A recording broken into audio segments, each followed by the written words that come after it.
guys? I guess I'm just gonna make an alternate educational video now. So, yeah, I'm currently at Grays Park. It's a really good place to practice. Here, I'm just gonna jump over to the area.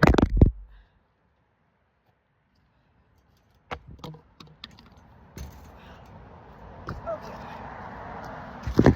So, here I am in the basketball court, and actually, I don't know. What should I teach?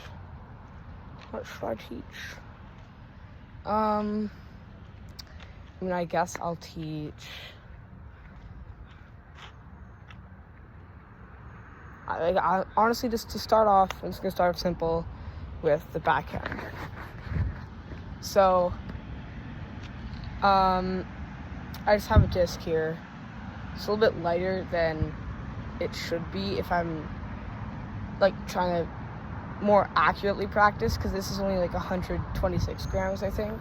But it hasn't let me down really, so whatever. So how you're meant to hold the backhand is like this, with your finger on the edge and the rest of your fingers curled around. But I hold it like this purely because this helps me maintain a level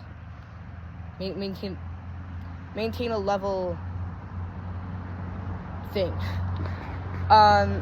Versus like this, you don't have as much stability near the center of mass of the disc, which is right in the middle, like right here. Like this, you have your fingers coming towards the center of mass, so you can control it a lot better. Versus like this, you can't. It's a lot harder to keep it level. It's a lot easier to make mistakes. And yeah, so the trick really is you want to get. Actually, I'm going to set my camera up right on my phone up, I should say, right here.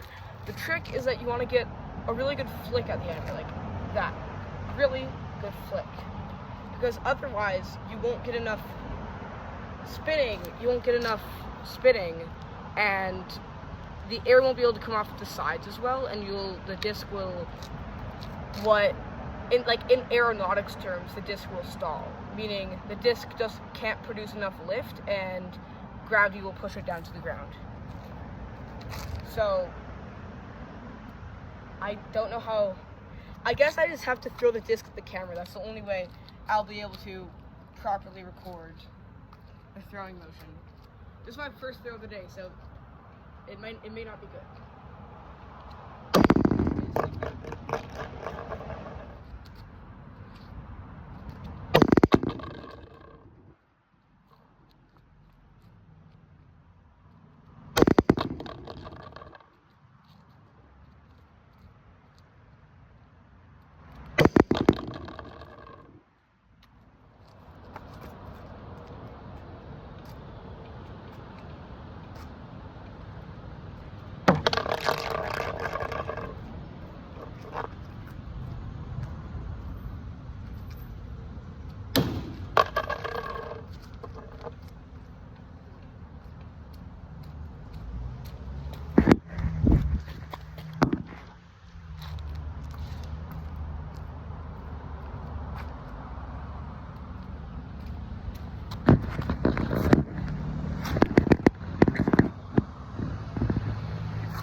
Just ignore the background ambience, but here are these same shots, but in slow-mo. The first one isn't in slow-mo, just to show you what it looks like when it's on slow-mo. But the rest of these will be in slow-mo, and the important thing to look at is my footwork, or actually, you might not be able to see that. Well, to look at my footwork, if you can see it, and my wrist, how I'm flicking my wrist, and also the movements of my arm. Um, so yeah. Um, this isn't like a vital part of this episode, you could call it, but it's definitely very useful when you're trying to improve your throw. Also, I'm just gonna add something here. That ringing noise in the background, slightly creepy. That's just the fence.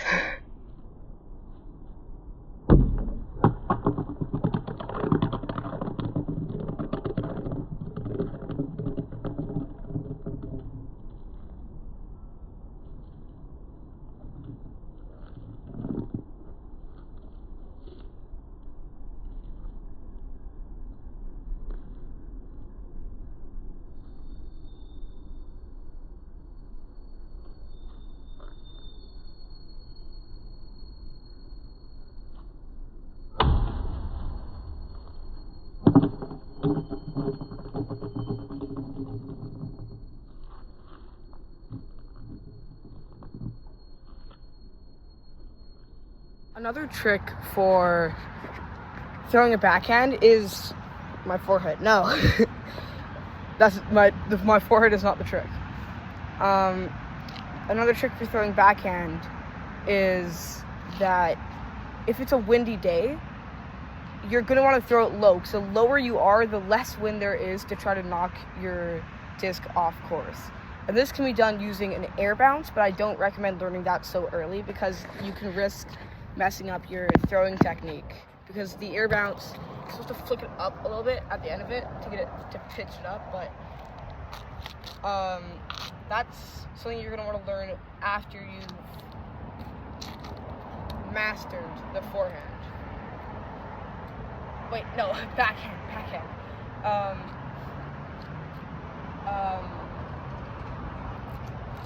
So to get it down low and to avoid all that wind while throwing, instead of just throwing like this, like you normally do, extending your foot out and locking it like that.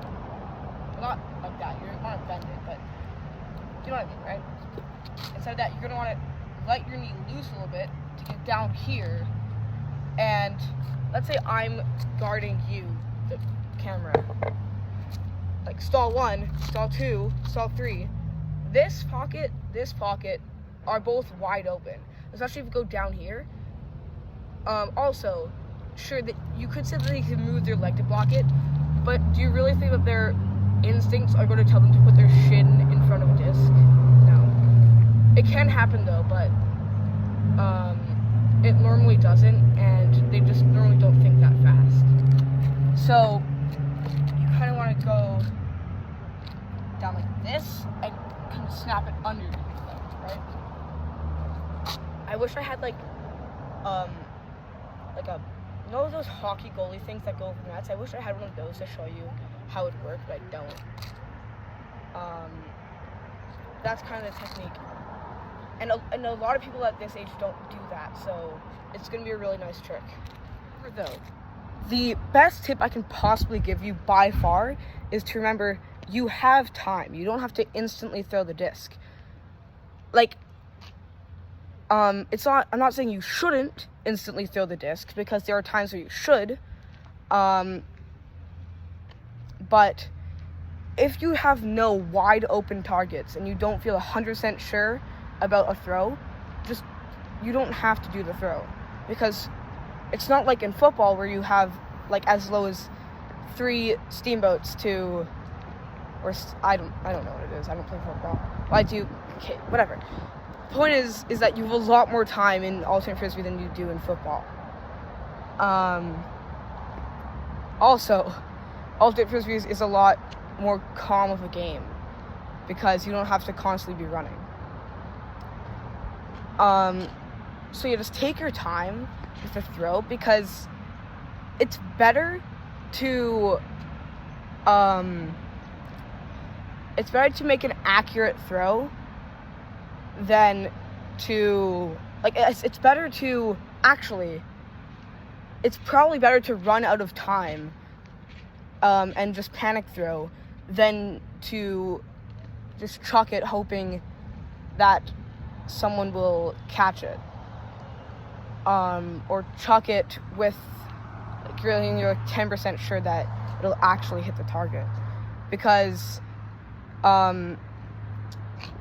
your team knows how much time you have left, and they know if you're going to run out of time or not. Also, if you really have no targets, then just there should be someone behind you helping you. If there's not, then you need to call for someone. Like, once you get to the 7 stall mark and you don't see any potential of anybody opening up, you gotta say, I need help, dump. And once again, someone should come behind you. And worst case scenario, if no one hears you, or if everyone's just not paying attention, then that's the one time where you can panic throw. It's the one acceptable time when you actually need to panic. But yeah, that should wrap up today's video. So yeah, thanks for watching if you watched it to the end. And yeah, give me any feedback in the comments for my speaking or something, because I know I have a tendency to like slur words together and run out of breath while speaking, so I forget to breathe. But if you have any feedback for me, then just drop it in the comments. I'd greatly appreciate that. Okay, bye. It is the next day, and I just wanted to add one more thing to the video.